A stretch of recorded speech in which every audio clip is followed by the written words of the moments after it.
Au départ de Centenay, remontons la côte de Beaune et la côte de Nuits en suivant la route touristique des Grands Crus qui se termine aux portes de Dijon.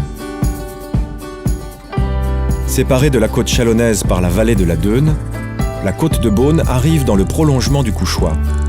Elle s'ouvre au sud par les appellations Marange et Centenay, toutes les deux majoritairement plantées de pinot noir. Nous atteignons ensuite la côte des Grands Vins Blancs, entre Chassagne-Montrachet au sud et Meursault au nord, où le chardonnay est à l'origine de vins d'une grande richesse, aux qualités aromatiques incomparables.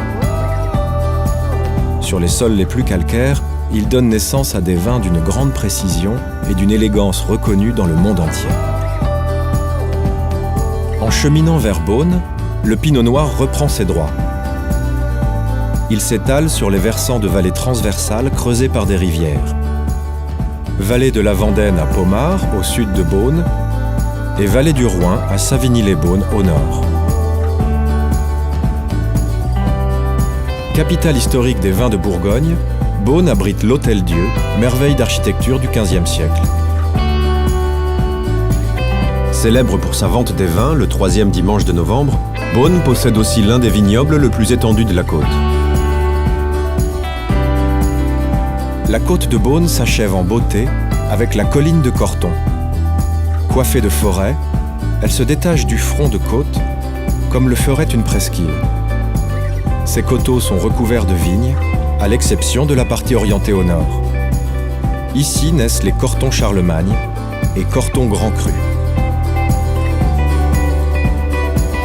À l'ouest, la côte de Beaune est bordée par un vignoble à l'altitude plus élevée, les Hautes Côtes de Beaune, où la vigne alterne avec les prairies et les forêts, se localisant là où les conditions sont les plus favorables.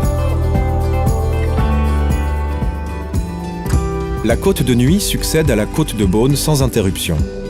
La première chose qui saute aux yeux, c'est le rétrécissement du vignoble. D'est-sud-est, l'exposition passe plein est. Les sols et sous-sols montrent également quelques subtiles différences dues à l'âge un peu plus ancien des couches sédimentaires. Dominant la plaine de la Saône, c'est un fin ruban de vignes qui se déroule sur une vingtaine de kilomètres, entrecoupé de combes plus ou moins profondes. À la sortie de ces combes accueillantes, se sont installés les villages aux noms évocateurs de Vougeot, Chambol-Musigny, Moret-Saint-Denis, Gevrey-Chambertin. Si les vins de Bourgogne brillent de mille feux sur les tables royales, princières et ducales, ils le doivent notamment aux moines qui formalisent le travail de la vigne et perfectionnent les techniques de vinification. Le clos de Vougeot, construit par l'abbaye de Cîteaux, est la parfaite illustration de cette maîtrise qui, aujourd'hui encore, impressionne. Ducs et parlementaires de Bourgogne, installés à Dijon, ne sont pas en reste. Le vin, parfait symbole du raffinement et de la puissance, devient pour eux un ambassadeur incontournable. Paradis du pinot noir, la côte de Nuits produit une grande majorité de vins rouges aux noms emblématiques, tels Romanée-Conti, Richebourg, Échezeaux.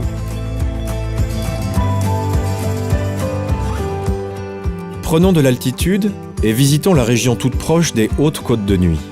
Son vignoble borde à l'ouest celui de la Côte de Nuits et se localise sur les flancs des petites vallées qui coupent le plateau. Il bénéficie de conditions climatiques un peu plus fraîches. Les vins y sont souples et aromatiques. Ils peuvent s'apprécier dès leur jeunesse.